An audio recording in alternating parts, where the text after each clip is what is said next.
Ohayou gozaimasu! On this supersized TGS episode of Crosshairs, we find gaming and anime heaven on the streets of Tokyo, drop some yen on the weird and wacky stuff that only the land of the rising sun can provide, and take you on a tour inside Japanese arcades.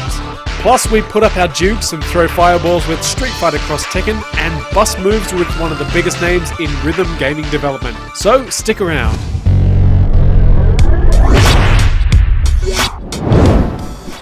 Hey guys, and welcome to this bumper super mega ultra edition of Crosshairs. More ramen, more robots, more Japanese gaming than ever before. More than last year, all the things you love, and we're going to take you inside the Tokyo Game Show to give you a look at some of the biggest video games, some of the personalities, and take you around the city and show you some of the weird and wacky things Japan has to offer. So stick with us.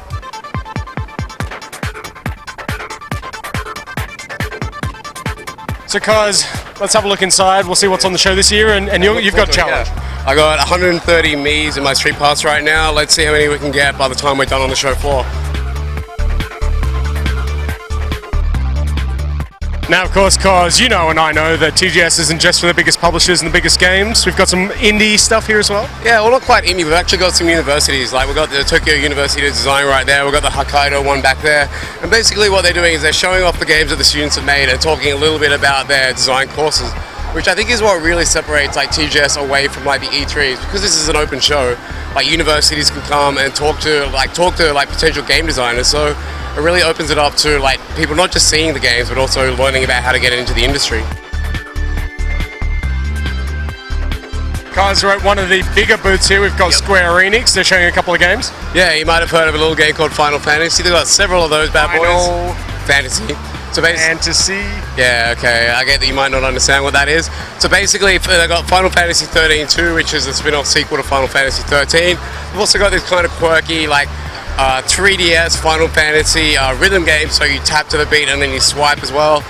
And they've also got a collaboration game with Nintendo, which is blending like Mario Party together with the Mario universe and characters from the Dragon Quest universe.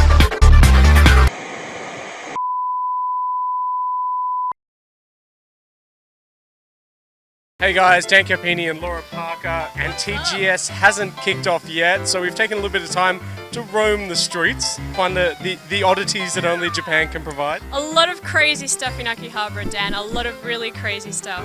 Including this place that we've just happened to stumble upon. Laura Parker looked it up on a map in advance. Yes, and we called ahead and made sure we could get in. Yeah, sure, stumble upon. There's going to be some wacky stuff inside, so let's jump in and see what we can find. Alright, Dan, I'm back. What did you find? Well, it's pretty smutty. I don't know if you want to know, but... Yes, I do. More so now. I found a one-night stand in a can. Nice. And, let me tell you the contents of this. We've got a sexy shorts, a lotion, a number 3 is a rotor. I'll let you guess what that one is. Condoms and a love ring. Everything you need for a one-night stand. It's perfect. And it cost you a measly 980 yen. That's right, $10. It's pretty good. That's good value.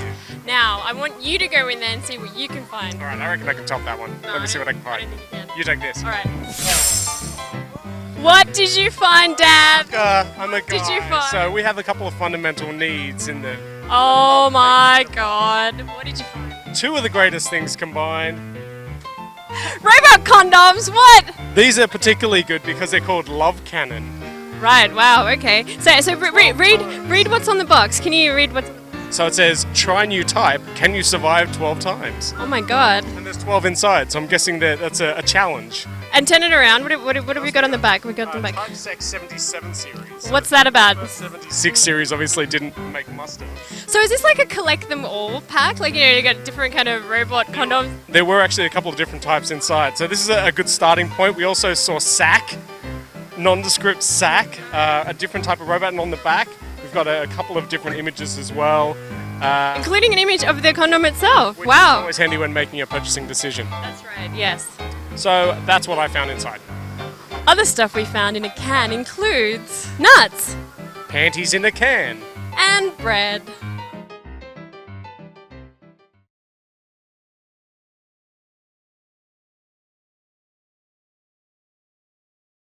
Oh my God, is that a Gundam-shaped waffle? Yeah, it is.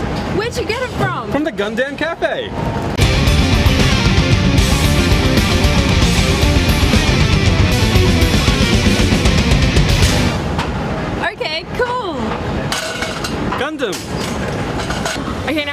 get into the Gundam Cafe, but they told us that we weren't allowed to film. But we sent Jonathan, our renegade underground reporter, to go in there and tell us a little bit about what was in it. What was inside, Jonathan? How many Gundams were there? There was just one statue right there. The original Gundam robot, mobile suit if I recall. Inside the cafe, it's basically got a black and white motif with hexagonal decals at the side coming up, with a lot of warning labels, you know, like little signs, whatnot. And at the center, there's like a big TV screen showing off all the cartoons from the 80s to right now. I think it's Gundam Seed Destiny, the latest one.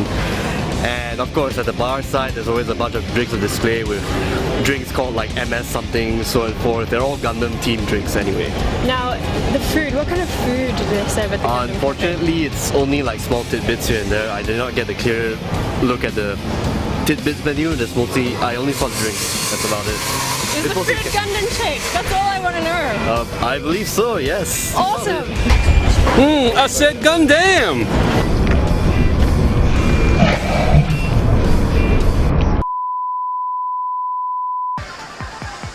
Koei Tecmo.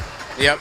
So EA have got FIFA, Activision have got Call of Duty, Koei Tecmo, they've got a lot of Dynasty Warriors. And guess what? Dynasty Warriors is here at the show again.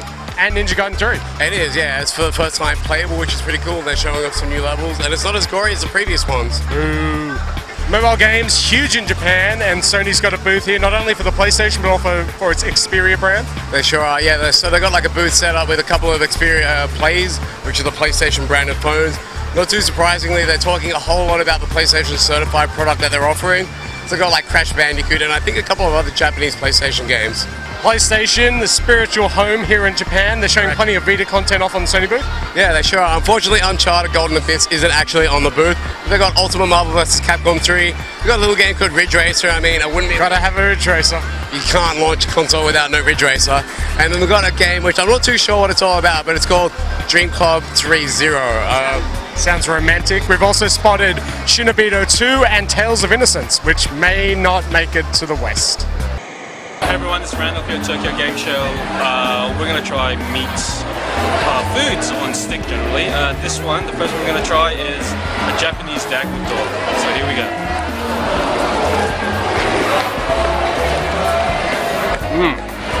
Delicious. Full of fiber. Now, because the Xbox, bit of a rocky path here in the old Japan. I think the only place you can get them is landfill by digging like several feet under. You got to go under the all the disused. You'll probably end up in Mexico before you find the Xboxes in landfill here. But even still, they've got a pretty significant booth here at the show. They're showing off a whole bunch of Kinect titles. They've got Forza. Yeah, one interesting thing is, so Gears of War is launching this week in the West on the 20th. There is 0 Gears of War here, 3. No Lancers, no Cliffy B, no Locusts. But you know what there is a lot of? And that's Electric Boogaloo. Yeah. And you chat with someone here at the show. I managed to catch up with Alex Rigalopoulos. He's from Harmonix and he talks all things Dance Central 2.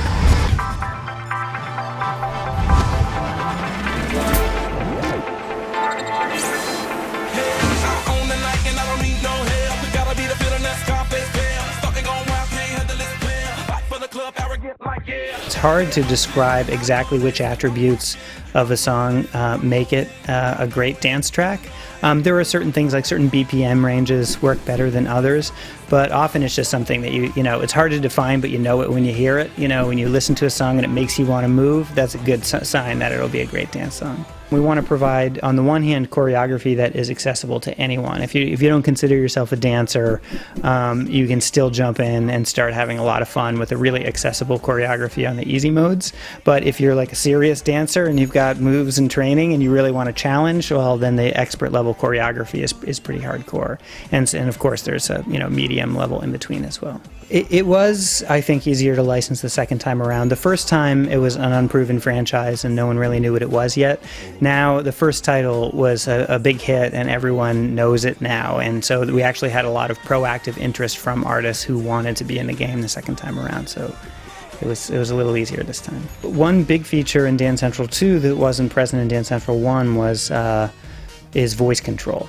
So there's fairly comprehensive voice commands integrated through the game, including in Break It Down. So in the Break It Down mode is a much more sophisticated mode with much more precise control of what you're working on, and most of that can be done through voice commands. So it really keeps you in the experience. You don't have to break out for physical controls when you can do everything with your voice.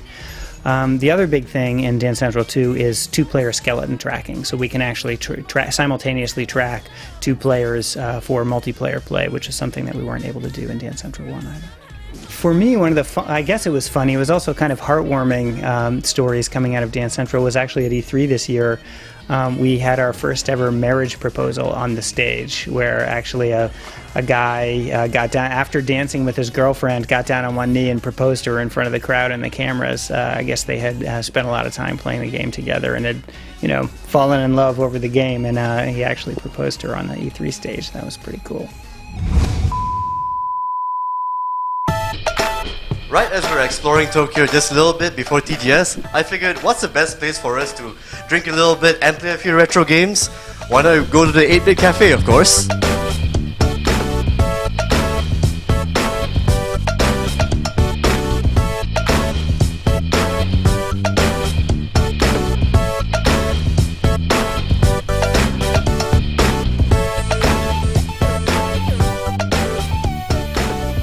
So now, when did you first started this bar? 6年前です。6 years ago. So how long did it take you to collect all of this really fantastic memorabilia? 中学生ぐらいからずっと集めてて、ジュニアハイスクールの頃から。それとあと友達とかが持ってきてくれたり、お客さんが持ってきてくれたりして、今みたいな形になりました。So why do you want to start a video game bar? ビデオゲームも好きだし、この日本の80年代のサブカルチャー全般みたいなのが好きだったんですよ。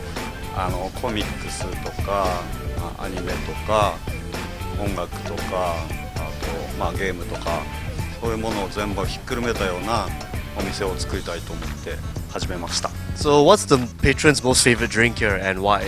一番お客さんが好きなのは多分このドクターマリオっていうカクテルでゲームのドクターマリオをモチーフにしたビーカーに入って出るやつなんですよ。それがお客さんが一番喜んでくれますね。あとオリジナルカクテルいっぱいあるんですけど、いろいろゲームの名前とか漫画の名前とかいろんなところからこう持ちネタを引っ張ってきてタイトルを考えて全部自分で考えました。 If you had to pick one, what is your most favorite of all the Famicom titles? ドラゴンクエストね、僕はね5が好き。はい。 So while Jonathan was checking out the 8-Bit Cafe, I went to Akihabara to check out another gaming bar. This one is called Game Bar A Button, so I'm going to go inside now and see what it's like.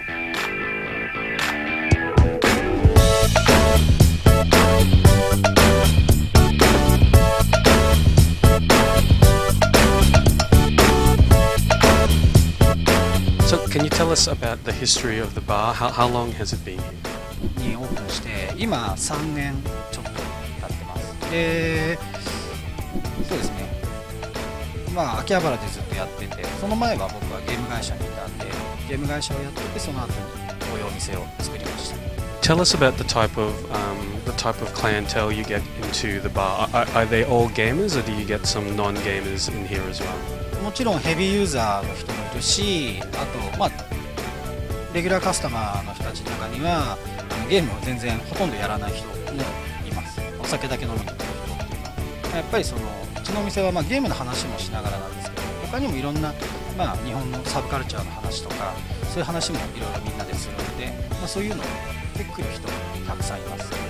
あとはゲーム作ってる人、ゲームの開発者の人とかも結構いらっしゃいます。And one final question: out of all the consoles here, which one is your absolute favorite, and why?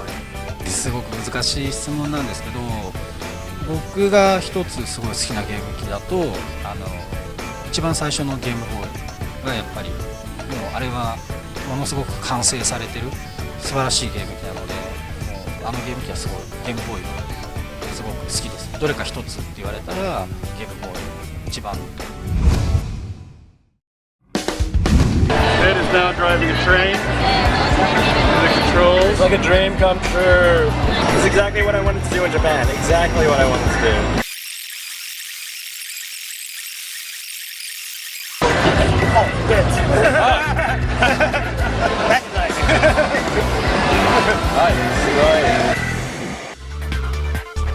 Konami's got another booth this year. It's massive. I think about the same size as last year, but stacked with games. Cos, what's inside? Alright, so they've got a little franchise that is very close to my heart. Called Dating sims. No, not quite. I do like those. But it's the Metal Gear franchise. So what they're showing off is they've got 3 different titles. They've got Metal Gear Solid 3 Snake Eater for the 3DS. Then they're showing off the Metal Gear Solid HD remix. And so they got the Peace Walker HD remix, which is coming out on both the Xbox 360, PlayStation 3, and recently announced Vita.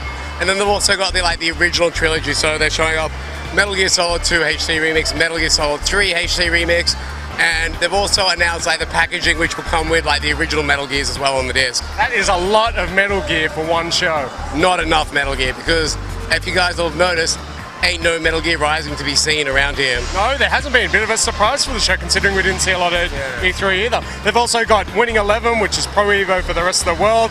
Never Dead, which is looking kind of interesting, but we got to keep this train rolling because there is still so much more to see.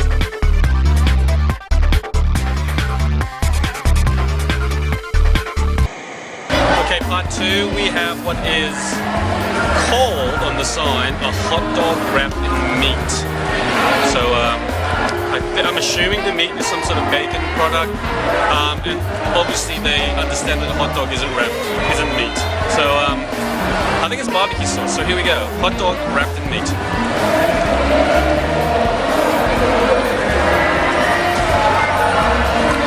Okay, I think they think hot dogs are rice.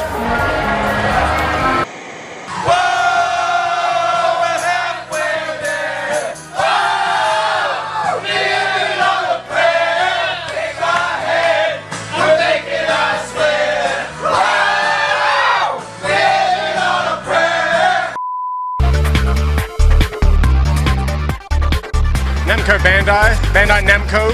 Which one is it? You be the judge. Lots of games though. They've got some Tekken on the 3DS. Yeah, we've got some Ace Combat, which is now including the helicopters, which looks pretty sweet, mind you. And then they've also got one other little game. Yeah, they do. They got a little something called Gundam. It's kind of a big deal here in Japan. Get out there, crazy robots, and they're fighting lasers everywhere. Now, because here in Japan, Sega doesn't just do Sega product, they also do a couple of others. Yeah, so obviously EA might not have a presence here because it's not a big enough market for their games.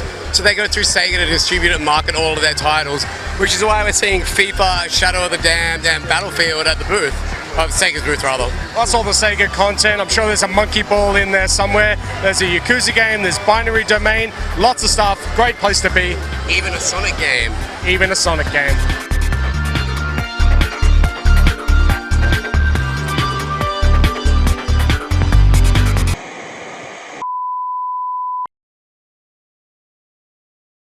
Hey everyone, it's Randolph here. We are in Tokyo, in Akihabara. It's called Electric Town, and we're here to check out something that's pretty much dead in the West, but still very much alive here, and that is the arcade. Now, we're here at Club Sega in Akihabara. We're about to go inside to check it out.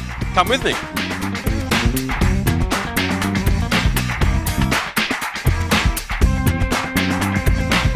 So one of the first things you'll notice is there are a lot of these things around in most arcades in Japan. They're called crane machines, and essentially you put money in and it's a game of skill where you have to try and win the prize. There's lots of different ways you can do it. Some are the typical sort of crane, descending crane style games. Some are balance ones where you actually have to stand on a board and try and balance your way around. And there is a lot of really cool prizes here. The prizes range from, I guess, some of your typical soft toy stuff to really awesome figurines, a lot of Neon Genesis stuff, strangely enough. There's also quite a lot of, like hardware, like watches, and even some strange stuff like towels and pillows. Now, not every arcade is going to have this, only the bigger ones do. So, for example, this Club Sega has an entire floor dedicated just to photo booths. Now, this is fairly chick orientated. You essentially come in, they have these nice little photo booths, you can take your photo, they put you back against a green screen, you put like makeup on and other effects and just try and make yourself look beautiful, essentially. Now, in this particular arcade, you can even hire costumes, so you can, dress yourself up, get your photo taken, and be a different fantasy girl. But of course, this is what it's all about in arcades. Essentially, arcade games. So what we have on this level here is essentially their fighting game lineup. So you'll see the obvious ones like Street Fighter, Virtua Fighter, and Tekken. But there's also quite a lot of, smaller Japanese games that never actually made it big in the West, or a few other more obscure ones that you don't really want to be caught fighting a Japanese person against because they will just crush you. In fact, I just played some Street Fighter then, and I got creamed, and it's not really good for my esteem.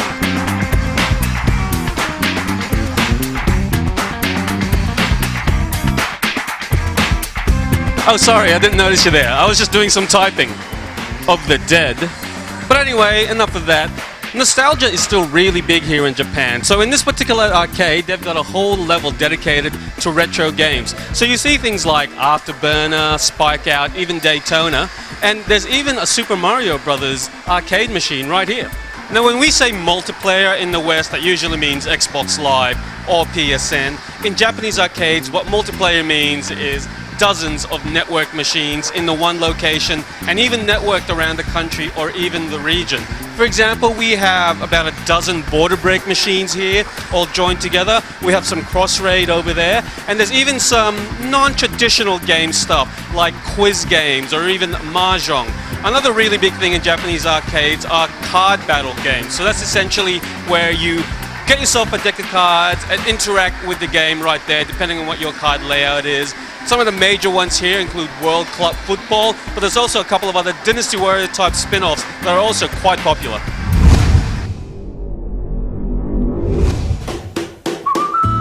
Of course, no trip to Japan would be complete without video games. That's what we're here to do, right, Laura? Yes, always about video games, but every time we come to Japan, Dan, we go to one store. We got lots, but we always go back to this store. We always go to the one store, right? And what is that store? It's Super Potato. It's got a strange name, but it's awesome inside. It's like 8 levels of video games. So we set ourselves a goal today. Rather than just browse the aisles and spend up the paychecks big styles, we thought we'd set $10 each to find the wackiest game that we could. And Laura, you found something. I did, Dan, I did. Okay, get a look at this. It needs no introduction from me, clearly. I think it needs an introduction. It's Hitler! No, this is apparently a historical war sim, as you can tell. And yeah, it is Hitler. Now, what about you? Did you find something? Look, I went for the odd but bargain-conscious avenue on this one. This is pretty odd. It is bargain-conscious. I'll give you that much. But I figured, why get one game for $10 when you can get 2? Nice. And what have you got there? Okay, what's the first one? I'll explain the first one. Oh god. Which is The Legend of Xanadu. When the wind of legend blows over again, it begins to make a new adventure. Show us. Legend of Xanadu, based on ABBA. So it's not really. And what's your second part? This sucker here is for the Dreamcast. It was 20 yen. It was in the bargain bin.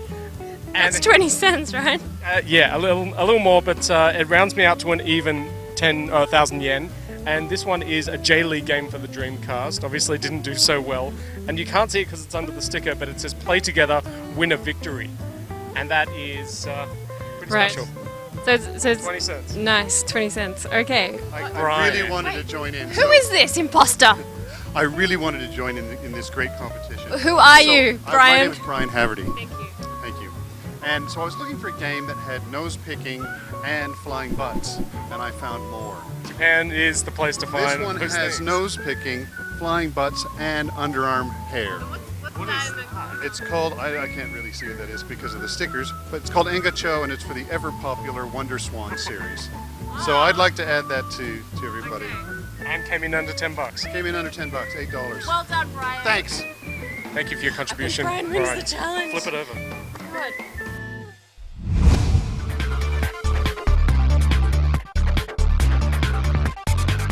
Guys, Capcom, another huge Japanese developer. Lots of games on the booth here. Yeah, they do. So they got your typical, like what you come to expect. They got your Street Fighter, Monster Hunter, Resident Evil Revelations. And they got 2 of their new games, Dragon's Dogma and Azura's Wrath. But interestingly, 2 of the games that I mentioned for the 3DS are using their new expansion slide pad for the 3 Nintendo things. Second extra nipple that you can get your finger on. Yeah, which really should have come with to begin with, right?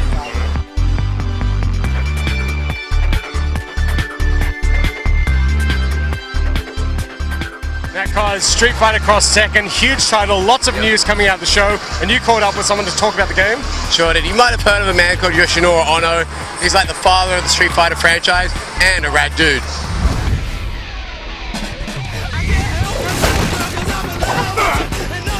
I told you! You got the wrong guy! Don't play dumb! You were thinking you can't beat him, join him, and picked up a cool body like mine! Oh!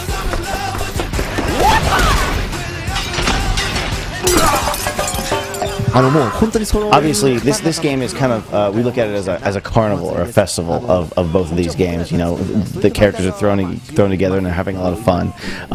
For the Street Fighter side, we in the team were very, very confident that we could cover that and use our knowledge of the Street Fighter characters in the universe to make something really, really interesting and cool. And, you know, for the Tekken characters, just in terms of the basic feel and kind of how they should be, you know, kind of feeling when you play, we could obviously ask the Tekken team, we could get a lot of feedback from them, and, you know, kind of see what they thought about it. That was very, very useful, but, you know, one of the biggest challenges we had, and one of the things that we found to be most interesting, was how to make kind of Tekken players, how to give them the chance to enjoy using the Street Fighter characters in a way that didn't feel too dissimilar, but also felt like Street Fighter. One of the big systems that we have that's let us do that is the cross-rush system. Obviously, Tekken is a game where you're very physically and aggressively attacking with combos, and you know there's a rhythm to it with the weak, medium, strong, weak, medium, strong kind of combos, and the cross rush system allows Tekken players to do that in a comfortable way within a Street Fighter game. In this game, there's some other systems as well that have kind of really grown out of exactly that, just thinking about how to get both groups satisfied and provide an experience that both can kind of feel familiar with and also feel a little bit of something new. Whenever we show the game at events and shows, one of the wonderful things about that is you know, having a lot of different people play the game and taking that data back and analyzing it and understanding even more about our game when new people play it. Obviously, this time at the Tokyo Game Show, it's the first time that we have shown the game with Pandora mode active, and we're very, very excited and interested to see what everybody thinks of the mode and how everybody uses it. Obviously, it's not a mode like, you know, it's not like a combo, an ultra combo, or even a super combo where you can use it once the gauge is filled almost at any time during a round. It's for that very end of the round when you're really got your back against the wall and you're thinking, oh, should I use it or not? You know, with a super combo, obviously, if you have a chance, you're going to use it. But you really have to think about this. At least that's the goal. If you are successful with it, you can turn the tides and take the round, but if you're not, you're definitely going to die. So we have to see how people are reacting to that risk reward. If people think it's really, really risky and they end up not really using it and think the risk is too high, then maybe we'll make it more useful. Obviously, if people are using it all the time and you know it's kind of breaking things a little too much, then maybe we'll reel it back in or make it a little more risky. So you know it's an ongoing process, and the play and the experience we get from these shows is one of the things that informs that a whole lot. Yeah, I think the thing that leads to all those crazy wild stages in Street Fighter is the fact that, you know, this might be this is something that I learned from, you know, one of the people that came before me and taught me a lot about making fighting games, is that fighting games aren't necessarily only fun for the people playing, they have to be fun for the people watching as well, and the stages are an important part of that. Also, the fact that Capcom is an Osaka company and not a Tokyo company, I think has something to do with that. Tokyo game developers, they focus on being cool a lot, and you know, trying to make things, you know, very, very, very, very cool and very, very awesome. And Osaka game developers oftentimes just try to be a little funnier, maybe do something a little bit more crazy, and that comes out in the background in Street Fighter a little bit, I think. Obviously very important that it doesn't detract from the fighting experience, and that it's you know, balanced and lovely in its own right, but that kind of just entertainment factor is the thing that we look for when we're making kind of these crazier Street Fighter backgrounds. We definitely think about what would be great and what would be just interesting and what would people think is cool. Just service for the fans. Hey everyone, part 3 of the TGS Stuck on Stick Challenges. This is an inaccurately named Frankfurter sausage because it actually is potato. I think just deep fried, right? So shouldn't go wrong with this one. Let's go.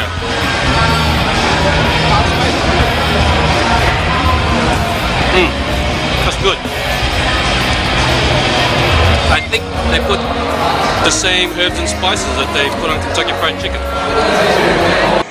Because that's TGS for another year. It is, it's done and dusted. What do you think? Yeah, I liked it. I mean, they didn't have a lot of stuff here this year, which is a little bit sad, and I'm actually really surprised and a little bit disappointed that Battlefield is like the biggest game of the show. Especially for an Eastern audience. Yeah, like, I don't know, there's something about TGS, I like coming here and seeing games that I don't expect to see back home, like Battlefield. So let's do the final check-in. How many Street Pass hits did you get in the hour? Alrighty, so we got 154, so I believe we started off at 130, so that's... My maths are good, that's 98. Damn straight, I think it's something closer to 24. That's Almost good. there. But it counts them in 10, so... Yeah, exactly. So, I mean, I had to update this thing fairly regularly, and I'm not too surprised. Did quite well. Lots of good content, and there's still more on the site. Thank you for joining us for this special TGS episode of Crosshairs. Make sure you check out all of the content that's happened over the course of the week, and we'll see you again next week for a regular episode live from the studio. Bye, guys. See ya.